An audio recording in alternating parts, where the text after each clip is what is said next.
Pour comprendre ce que sont les anglicismes et discuter s'il est opportun ou non de les utiliser, je t'invite d'abord à jeter un coup d'œil à cette vidéo. La vérité, c'est qu'aujourd'hui, ils font partie de la réalité dans l'usage quotidien de notre langue.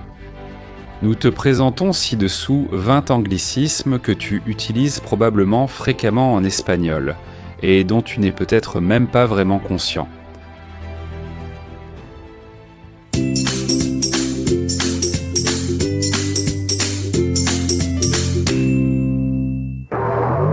Bar. Ce mot anglais, utilisé pour désigner une taverne ou un bar, est largement utilisé et accepté par la Real Academia Española. On l'appelle bar, car cela signifie aussi comptoir, puisqu'il y a généralement un long comptoir en métal ou en bois, qui sépare la clientèle du personnel qui sert les boissons et les verres. D'autres anglicismes dérivés, qui sont également fréquemment utilisés, sont barista et barman. Blog, la palabra hispana que debería usarse es bitácora, mais sûrement beaucoup l'ignorent. Un blog se définit comme un site web qui inclut, à la manière d'un journal personnel de son auteur, des contenus qui l'intéressent, mis à jour fréquemment et souvent commentés par les lecteurs. Et ils abordent toutes sortes de thématiques. Parmi les plus fréquents, on trouve les blogs de cuisine, de voyage, d'informatique et de jeux vidéo. Chat.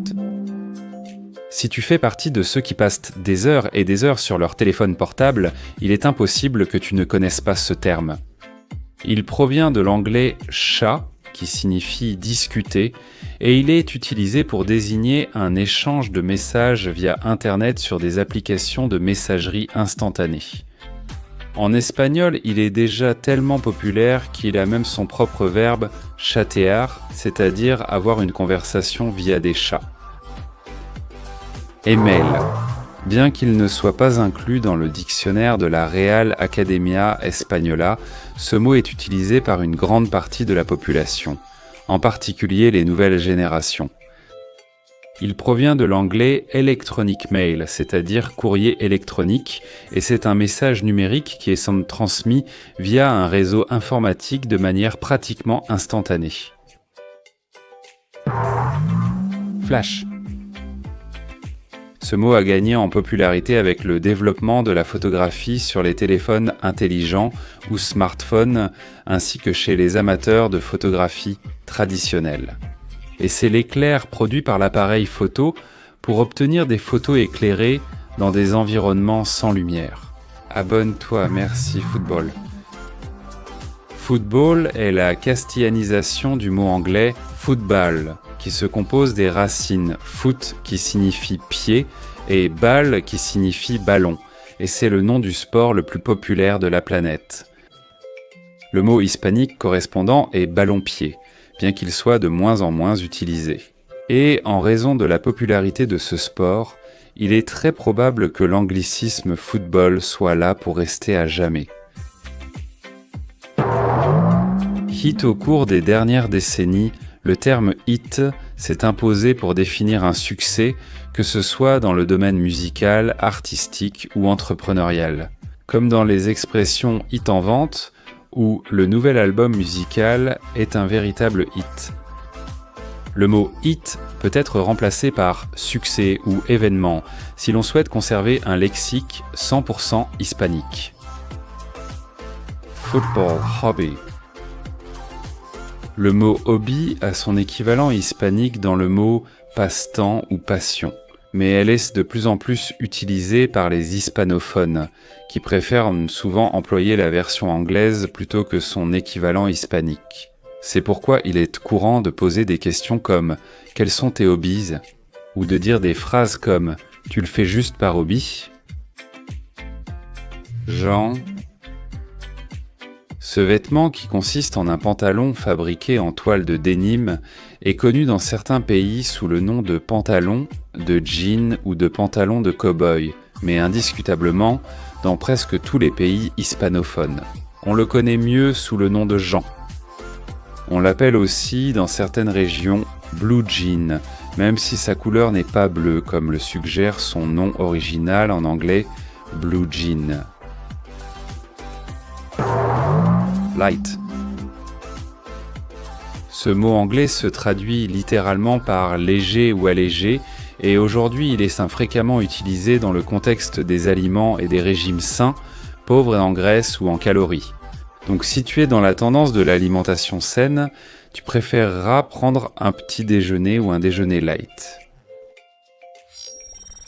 Avant de continuer, n'oublie pas de t'abonner à cette chaîne et d'activer la cloche pour recevoir une notification des nouvelles vidéos.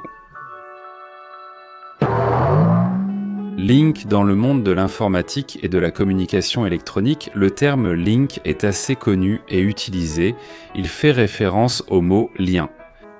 Et c'est un hyperlien que l'on peut inclure dans une conversation ou un message qui, en cliquant dessus, mènera le lecteur vers un autre site ou portail d'information selon la programmation de cet hyperlien. Généralement, un lien se distingue par le changement de couleur de la police de son nom et parfois il apparaît souligné. Aussi, merci pour la vidéo. Marketing est l'anglicisme par excellence des mots espagnols mercadeo et mercadotecnia.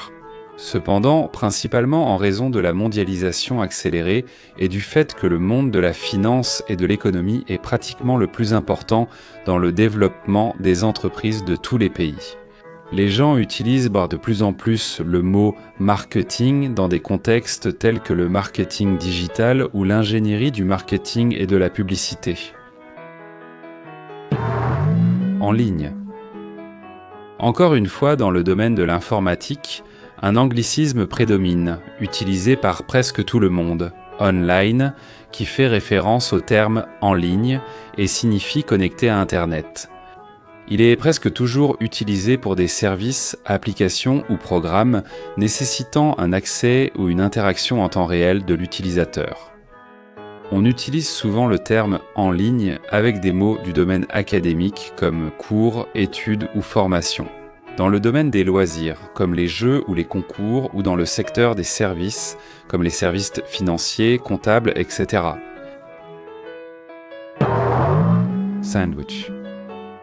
C'est trop courant dans le domaine de la gastronomie.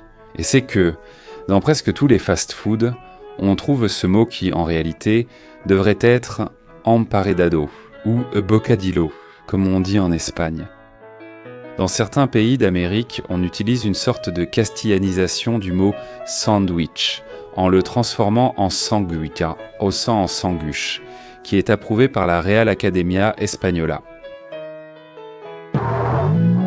Choc. Et qui n'a jamais entendu parler de l'expression « être en choc » ?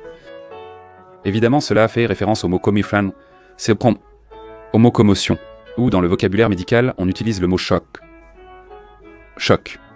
Mais en raison de la popularité qui s'est répandue à travers les médias, le cinéma et la télévision, il est de plus en plus courant d'utiliser le mot choc.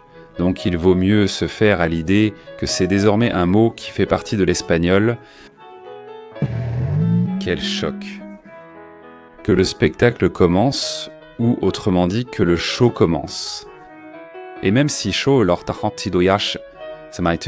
un show se traduit en espagnol par montrer, c'est le sens de spectacle ou de représentation qui prévaut dans l'argot courant des hispanophones. Son utilisation est surtout privilégiée dans le domaine artistique. Curieusement, l'expression « faire un show » en est dérivée, ce qui signifie faire un scandale, généralement en public. Quel logiciel ? Pour beaucoup, ce mot n'a pas d'équivalent en espagnol. Cependant, on pourrait dire que le mot « programme » peut être utilisé puisqu'il fait précisément référence au développement de programmes, d'instructions ou de règles informatiques dans le but d'exécuter certaines tâches sur un ordinateur. De cette façon, on peut parler d'un programme comptable, d'un programme mathématique ou d'un programme administratif, même si pour beaucoup, il sera plus familier de dire logiciel comptable, logiciel mathématique ou logiciel administratif. Spam. Encore une fois, Dans le domaine de l'informatique, le mot spam fait référence au courrier indésirable ou au courrier non sollicité, c'est-à-dire ces messages envoyés par un expéditeur anonyme à des fins publicitaires, commerciales ou même criminelles, et avec lesquels il faut faire très attention car ils peuvent potentiellement contenir des virus informatiques. Attention divulgateur. Ce mot, particulièrement répandu chez les jeunes et les adolescents, fait référence à la révélation de détails de l'intrigue d'une œuvre de fiction, généralement non désirée. Si la personne qui entend la révélation n'a pas encore vu ou lu la dite œuvre, bien que la Real Academia Española recommande d'utiliser à la place le mot tourtelit, la mot des strips, la vérité c'est que ce n'est pas très courant. C'est pourquoi ton spoiler restera l'option la plus populaire à utiliser. Test. Ce mot est tellement populaire que beaucoup pensent gonçadecamp, qu'il est ça complètement en hispanique. En réalité, il vient de l'anglais et signifie épreuve, ou examen, et c'est aussi ce qu'il signifie en espagnol. Il est courant de l'utiliser dans presque tous les contextes où l'on utilise le mot « épreuve », comme test de vitesse, test de connaissance ou test de talent. Et c'est tout pour aujourd'hui. Si tu as aimé cette vidéo, n'oublie pas de mettre un like et de t'abonner à cette chaîne. Je t'invite aussi à activer la cloche pour te rappeler quand il y aura une nouvelle vidéo. À très bientôt.